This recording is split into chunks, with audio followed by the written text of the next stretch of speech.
Halo sahabat Pelita Iman Katolik, kembali lagi bersama kami di konten Pelita Iman Katolik. Nah, pada saat ini teman-teman, di samping saya ada pastor yang sangat populer di Manado, yaitu Pastor Stefanus Adli Batuseke yang sudah berada di samping saya. Nah, Pastor, pada saat ini saya mewakili umat yang ada di rumah yang menonton channel kami ingin bertanya mengenai mengapa kami masuk di gereja terus ada beberapa gerakan, contohnya berlutut atau tanda salib saat masuk gereja ataupun juga kapel, Pastor. Nah, pada saat ini saya bertanya pada bagian masuk awal, Pastor. Nah, kenapa kami umat untuk masuk gereja harus tanda salib menggunakan air suci, Pastor? Alasan kenapa? Oke, terima kasih Andrew. Bapak Ibu saudara-saudari yang terkasih, saya mau menggunakan katekese yang sudah sering kita dengar sejak kita kecil. Ketika kita datang ke gereja, kita datang ke rumah Allah. Kita datang ke Baitullah, rumahnya Tuhan.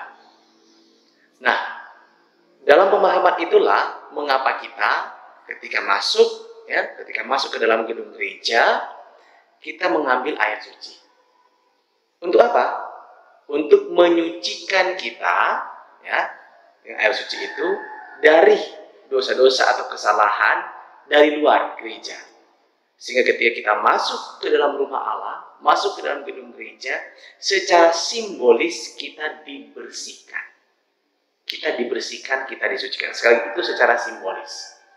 Maka sebaiknya adalah menggunakan air suci ketika kita masuk. Hanya ketika kita masuk. Apakah Pastor bagaimana kalau sudah keluar gereja? Kalau itu adalah laku kesalahan pribadi, disilahkan.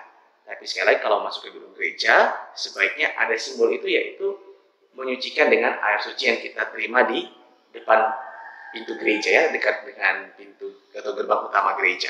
Karena kita masuk ke rumah Allah. Nah, bagaimana ketika masa pandemi? Tentu saja itu semua ditiadakan dengan alasan kesehatan. Sekarang ketika pandemi ini sudah menjadi endemi, bahkan orang-orang sudah mulai biasa saya lihat beberapa keuskupan, bahkan beberapa paroki sudah mengaktifkan kembali penggunaan air suci di dalam gedung gereja. Sekali karena ada simbolnya di situ. Sebelum kita datang ke gereja, apalagi ketika Ekaristi, yang meneguhkan atau lebih tepatnya yang sebenarnya yang terbaik adalah ketika sebelum masuk ke Ekaristi, terutama misalnya hari Minggu, adalah dengan menerima sakramen tobat. Itulah pembersihan dan penyucian kita yang sejatinya. Sedangkan untuk air suci itu adalah simbol. Begitu. Baik, Pastor. Nah, kan ada yang pengalaman pribadi saya, ada yang teman saya bilang, kalau masuk ke gereja terusnya nggak pakai air suci itu berdosa, apalagi tidak tanda salib, Pastor. Apakah itu dikatakan dosa, Pastor, atau gimana? Jadi justru sebenarnya semua orang, kalau kita pakai teologi yang sekarang, teologi yang sekarang ini semua orang bisa masuk. Begitu. Tidak ada mau bilang dosa atau tidak dosa. Yang berdosa adalah kalau menerima tubuh Kristus tanpa kondisi layak atau kondisi tidak layak. Bagaimana itu kondisi tidak layak? Yaitu ketika dalam kondisi dosa berat dan belum menerima sakramen tobat. Justru yang paling penting itu adalah penerimaan sakramen tobat. Dan dalam hukum gereja mengatakan puasa sebelum misa. Itu adalah persiapan-persiapan rohani kita. Jadi saya lebih mementingkan dan mengajak umat beriman sebelum menerima komuni, terutama komuni pada hari Minggu, itu adalah dengan menerima sakramen tobat. Saya ingat sekali seorang Bapak Kamagi, kalau saya tidak salah ingat, dia ini sekarang adalah sekretaris daerah Kabupaten Kepulauan Talaut. Dia sharing bahwa dulu mamanya sering mengajak anak-anaknya supaya menerima sakramen tobat sebelum Ekaristi. Itu adalah katekese klasiknya, bukan klasik sampai sekarang sebenarnya harusnya seperti itu. Jadi sekali lagi ada yang lebih penting, yang utama, orang menerima sakramen tobat sebelum menerima komuni. Jadi untuk tanggapan teman-teman bilang itu berdosa, enggak? Jadi itu bukan berdosa, ya, Pastor? Sebaiknya menerima sakramen tobat. Sedangkan kalau untuk air suci itu, apalagi dalam situasi COVID seperti ini, kita jangan sampai ke dosa atau tidak dosa, ya. Tapi lebih tepatnya apakah ini proper atau layak, sepantasnya sesuai dengan keadaan kita. Untuk air suci. Gitu. Oke, baik Pastor. Jadi untuk teman-teman yang bertanya kenapa atau dosa atau enggak, itu Pastor sudah jawab tadi. Ya. Nah, kita lanjut Pastor di bagian untuk para PPA Pastor. Kan bukan PPA juga Pastor, tapi umat kalau masuk ke sakristi kan harus ada yang tanda salib, ada yang juga berlutut. Itu apakah wajib Pastor? Ya.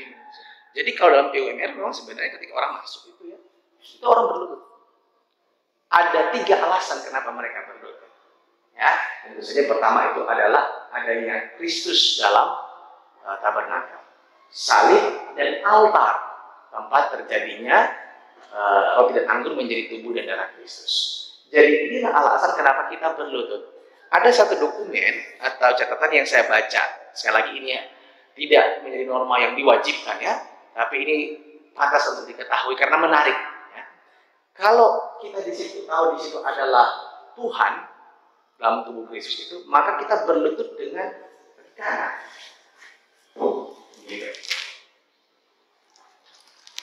Begitu. Tentu saja sekali lagi itu cuma catatan dokumen informasi yang kalau mau dipakai silakan, kalau tidak dipakai tidak, berdosa apalagi melanggar dogma, tidak sama sekali kita berlutut. Cuma kebiasaan yang bagus begitu. Kalau misalnya orang pakai kaki kiri Pastor itu Untuk manusia. Nah, contohnya gimana Pastor untuk manusia? Biasanya kan kalau kamu di sini ya dulu ada para seminaris, mereka suka mencium tangan pastor ya. Kalau juga mungkin sungkem kepada pastor itu dengan kaki kiri. Nah, pastor bagaimana kalau dia tidak? Ya, sekali lagi itu kan cuma kebiasaan ya, jangan sampai ditanya detail-detail seperti itu, tidak menyangkut neraka dan surga ya. Itu cuma bagus sebagai informasi saja. Jadi itu hanya sebuah kebiasaan yang sudah lama dilakukan. Sudah lama. Oke. Baik Pastor, lanjut bagian soal masalah berlutut Pastor. Kan ada yang baru sekarang kan kalau Tuhan kasih doa kami itu sekarang berdiri. Kan dulu-dulu ini kan duduk Pastor, jadi ada yang duduk. Tidak duduk malah sebenarnya. Iya. Cuma kan kebanyakan umat yang melakukan kebiasaan itu. Apakah itu berdosa Pastor kalau misalnya Tuhan kasih doa kami kok terang berlutut? Jadi pertama-tama kita mau, karena dari tadi Endro saya bilang tentang dosa ya. Dosa itu adalah tahu dan mau melawan kehendak Allah. Kalau ada orang yang tidak tahu, maka dia tidak berdosa. Sesederhana itulah ya definisinya. Nah, sekarang mari kita mulai dengan pertanyaan Andrew yang apa tadi itu? Soal duduk dan duduk. Dalam liturgi itu pernyataan Ekaristi ya, soal tobat itu tadi, itu pernyataan tobat. Bukan penerimaan sakramen tobat. Saya ulang ya, itu bukan juga sakramen tobat absolusi umum, bukan. Itu adalah pernyataan tobat. Kalau Andrew lihat lagi, kapan posisi pernyataan dan kita berdiri? Ayo.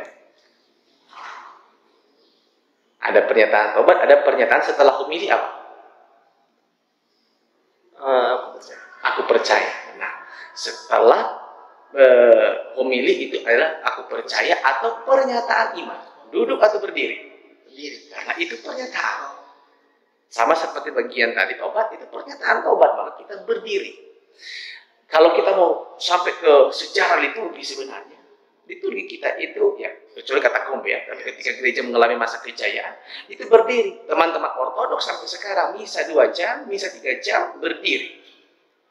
Ya, berdiri, seluruhnya itu pakai berdiri. Jadi memang banyak orang lagi, pastor, sudah ada berlutut. Ada. Di mana? Doa syukur agung itu kan cukup. Di bagian itulah kita berlutut. Tapi kalau pernyataan tobat dan pernyataan iman, itu kita berdiri. Nah, menarik juga karena pastor itu ada bilang Tuhan kasihanilah, Kristus kasihanilah, Tuhan kasih. Itu kan bagus kalau kita sambil berlutut ya. Tidak salah juga pengertian kesalehan seperti itu ya, tidak salah juga. Tetapi kalau saya baca dokumen, harap saya juga tidak keliru membacanya ya, itu adalah pengakuan bahwa Tuhan itu berkuasa atas kita. Maka itu menjadi pernyataan. Ya. Jadi memang para ahli liturgi bisa kenapa ya? Seperti itu tentu saja ada perasaan umat. Puji Tuhan, perasaan umat itu masih seperti itu. Artinya mereka terbiasa ikut misa. Jadi sekali lagi kembali ke pertanyaan Andrew, apakah berdosa atau tidak? Tidak. Ya.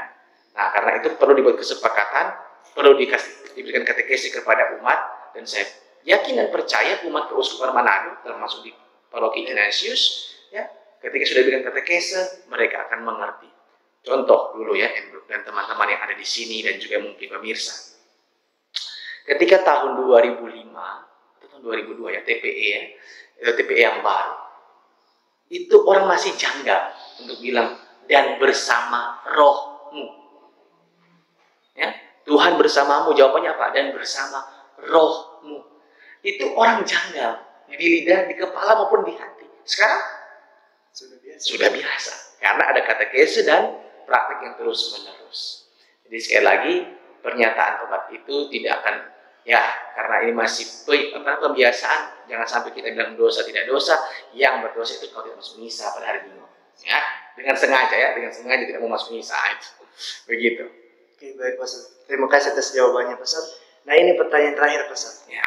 Mengenai terima komuni, itu ada yang kan menggunakan tangan, Ya. dan juga menggunakan mulut Pastor. Ya, lidah. Ya, lidah. Ya. Nah, apakah itu wajib atau ya tergantung umat lah gitu Pastor? Dalam PUMR, so apa tuh PUMR ya? PUMR tadi kan biasa bilang PUMR ya, Pedoman Umum Misale Romawi. Jadi pedoman umum ini bukan baru sekarang, sudah lama ya, tahun 1980-an kalau saya tidak keliru. Nah, pedoman umum Misale Romawi memberikan dua kemungkinan kita menerima komuni. Kemungkinan pertama, cara pertama, apa itu? Komuni lidah.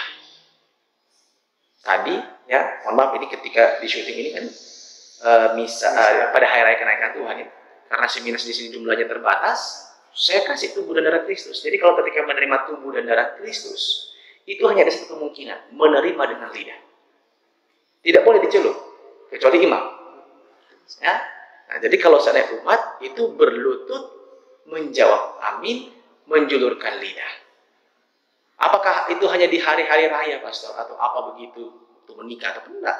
Kalau seandainya di hari-hari biasa, di misa harian atau misa minggu biasa, itu kemudian Pastor memakai tubuh dan darah Kristus, maka itu harus berlutut, jawab amin, menjulurkan lidah. Nah, kemudian setelah Konsili Vatikan kedua membuka kemungkinan, yaitu menerima dengan tangan. Ini bukan baru juga. Tidak sedikit beberapa kalangan Katolik yang menjelek-jelekan penerimaan komuni dengan tangan. Alasannya menista tubuh Kristus dan lain-lain. Saya tidak mau masuk di perdebatan itu. Saya yakin dan percaya di kolom komentar dalam video ini pasti akan ada yang komen ya. Nah, karena saya sudah biasa dengan itu. Saya tidak akan masuk di perdebatan ini. Yang mau saya katakan adalah itu juga bagian dari warisan gereja perdana. Santo Athanasius mengatakan, ya, kalau mau terima tubuh Kristus, ya, silakan membuat tangan seperti bunga, ya, seperti bunga.